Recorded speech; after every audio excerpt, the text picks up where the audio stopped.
जय जय सीताराम, जय जय सीताराम। बहनों भाइयों, मैं अनिल भारद्वाज यूट्यूब चैनल में आपका हार्दिक स्वागत है, हार्दिक अभिनंदन। बहनों भाइयों, हमारा आपको जो प्रोग्राम चल रहा है, हमारी जो वार्तालाप हो रहा है, हमारी आपकी बातचीत हो रही है, वो है रामचरितमानस का सुंदरकांड। और सुंदरकांड में भी काकभट्टंडी और गरुड़ जी का जो संवाद है, जो सत्संग है, असली सत्संग जो है, उसी का कुछ रूप जो है मैं आपके सामने प्रस्तुत करता हूँ। आगे चलने से पहले बहनों भाइयों, हम कर्म करने में तो स्वतंत्र हैं। गीता में लिखा हुआ है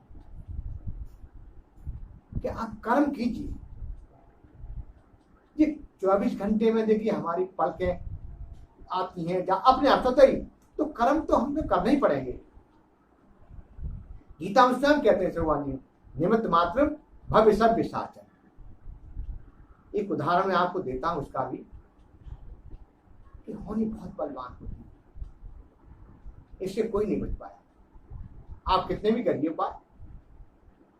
महाभारत का एक दृष्टांत है। महर्षि वेदव्यास जी बैठे हुए थे और अभिमन्यु के पुत्र परीक्षित जी स्वर्गवास हो चुके थे। उसके बाद उनके पुत्र जन्मेजय जी थे, वो बैठे हुए थे। तो उन्होंने कहने लगे, जन्मेजय जी कहने लगे वेदव्यास जी से कि आप के रहते हुए, दादा भीष्म पितामह के रहते हुए, श्री भगवान के रहते हुए भी आप उसको नहीं रोक पाए। ये बड़ी आश्चर्य की बात है। अगर मैं होता तो अपने पुरुषार्थ से, अपने भाव से उसको रोक देता। बेटा, अहंकार भरी बात है जब उन्होंने कही, तो उन्होंने कहा बेटा ऐसा नहीं, जो होने को कोई नहीं पाता। हाँ, चाहते कृष्ण भगवान जी स्वयं परिपूर्ण थे, वो ईश्वर थे, वो रोक सकते थे, लेकिन जो निमित्त है, जो होना है, उसको कोई नहीं टाल सकता। ज्यादा बातें करने लगे तो कहने लगे, अच्छा मैं आपको एक बात बता रहा हूं। कुछ दिनों के बाद आप काले घोड़े पर सवार होकर दक्षिण दिशा में जाओगे, समुद्र की ओर। वहां एक आपको स्त्री मिलेगी और उस स्त्री को आप घर में लाएंगे। भी उन्होंने भी टूक देने, नहीं ऐसा होने नहीं दूंगा मैं। कि आप सुनो ना, उसको आने के बाद तुम युवा, मैं कहूंगा कि वृद्ध ब्राह्मणों से ये कराओ, लेकिन मेरी बात अनसुनी कर दोगे। और तुम जो है युवा ब्राह्मणों से ये कराओगे, फिर उनको तुम मृत्यु दंड दोगे, उससे तुमको श्राप लगेगा और श्राप के वशी वो तुमको कोढ़ होगा, और वो ही तुम्हारी कोढ़ जो है तुम्हारी मृत्यु का कारण होगा। अरे बता, क्या बात करते हैं, आपने बता दिया, इतना ही बहुत काफी है, मैं ऐसा होने नहीं दूंगा। क्या हुआ, एक दिन क्या हुआ, उनका शिकार करने की इच्छा हुई। देखा तो अस्पताल में कोई घोड़ा ही नहीं, एक काला घोड़ा था, उसको लेकर चलो तो कोई बात नहीं है, मैं दक्षिण दिशा जाऊंगा ही नहीं। घोड़ा बिदक गया और उनको दक्षिण दिशा समुद्र की ओर ले गया। वहां देखे कि स्त्री बैठी हुई थी, उनकी स्त्री तो मोहित हो गई उससे। कोई बात नहीं, शादी नहीं करूंगा, ले चलता हूं उसको। घर पर ले आए, शादी कर ली। कहने के आधार पर ब्राह्मणों से ये कराया, सजा दी, मृत्यु का दंड दे दिया, उनको कोढ़ हो गया। अब उन्होंने अब एक उपाय है, एक उपाय रह गया है, अगर तू मेरी बात मानेगा तो, और नहीं तो तेरी मृत्यु निश्चित है। अब विश्वास भी हो गया था।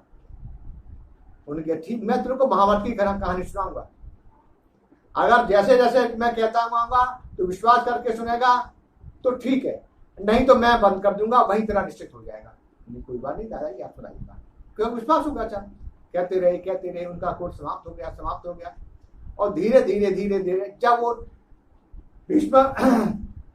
भीमचंद का जब आया कि वो अपना सूंड से पकड़कर हाथियों को फेंकते थे, वो अंतरिक्ष में चले जाते थे। जन्मेजय को नहीं, ये नहीं हो सकता, मानूंगा ही नहीं। उनकी बस बेटा, ये तेरा अंत है, ये तेरा कोट दाग रह गया है ना, ये तेरे को, इसी से तेरी मौत होगी। उनकी तूने कहा है, अब मैं तेरे को चलता हूँ। अंतरिक्ष का उन्होंने वायु को रोका और गुरुत्वाकर्षण बंद करने के बाद जो वहां से कड़क करके जो गिरने लगे हाथी, अब कुछ नहीं हो सकता।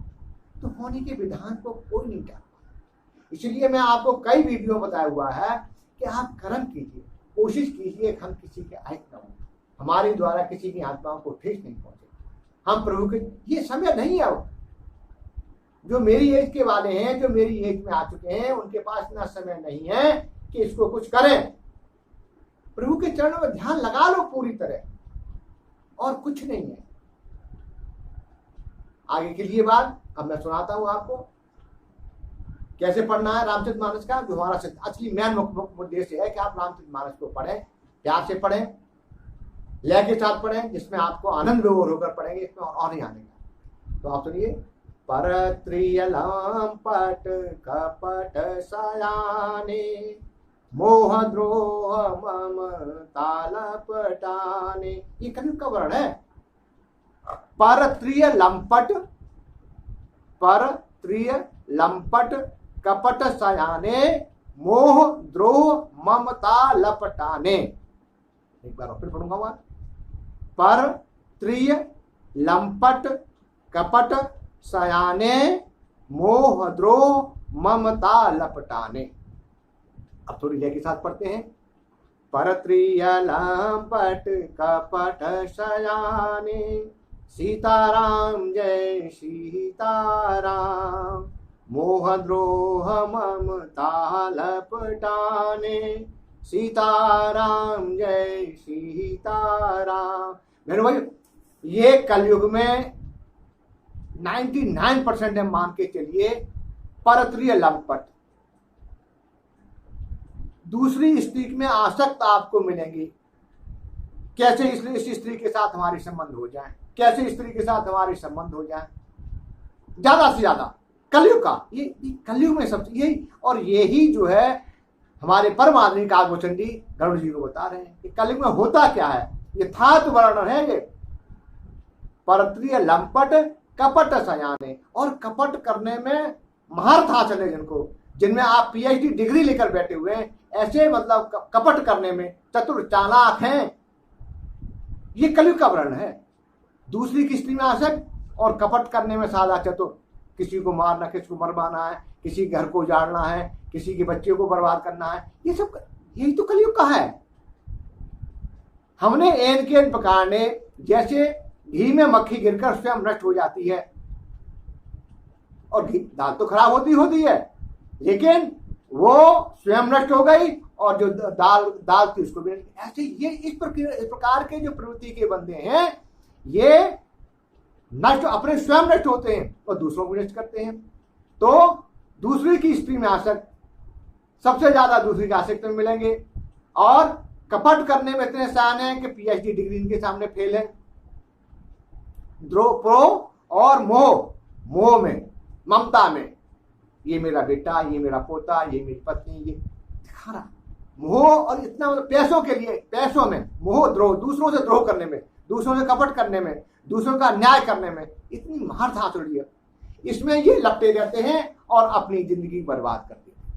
यही तो है कलयुग। अगर आप देखेंगे, थोड़ा सा विचार करके देखेंगे, तो आपके जीवन में ये सबसे ज्यादा यही आपको पता लगेगा कि दूसरी से आसक्त मिलेंगे। देख रहे हैं ना, लिव इन रिलेशन में रह रहे हैं ना, ये क्या है? मार दिया, उसने मार दिया, कभी उसने मारा, उसका दाव पड़ गया, उसने मार दिया। तो ये होता रहेगा। परत्रिय लंपट कपट सयाने और मोह द्रोह ममता लपटाने, इसी ममता में यही कलयुग है। आप अपने आजू बाजू में देखेंगे यही है। दूसरे स्त्री में आसक्त हो रहे हैं, कपट करने में, उसका खराब करो, उसका खराब करो, उसके बच्चे को खराब करो, उसकी पत्नी को खराब करो, ये लगे रहते हैं। उनका तो कल्याण होता ही नहीं है, लेकिन दूसरों को ऐसे कर देते हैं कि उनके घर में भी क्लेश हो जाए। तो इनसे बच के रहना है। पता लग जाता है ये बंदा किस प्रवृत्ति का है। उससे बातचीत करने बाद पता लग जाएगा ये बंदा किस प्रवृत्ति का है, इसलिए इनको बचना चाहिए। इसलिए एक बार और आपको बता देता हूं मैं, ले के साथ ही। परत्रिय लंपट कपट सयाने मोह द्रोह ममता लपटाने। परत्रिय लंपट कपट सयाने सीताराम जय सीताराम मोह द्रोह ममता लपटाने सीताराम जय सीताराम। इसके साथ भाइयों बहनों याद दीजिए, जय जय सीताराम, जय जय सीताराम।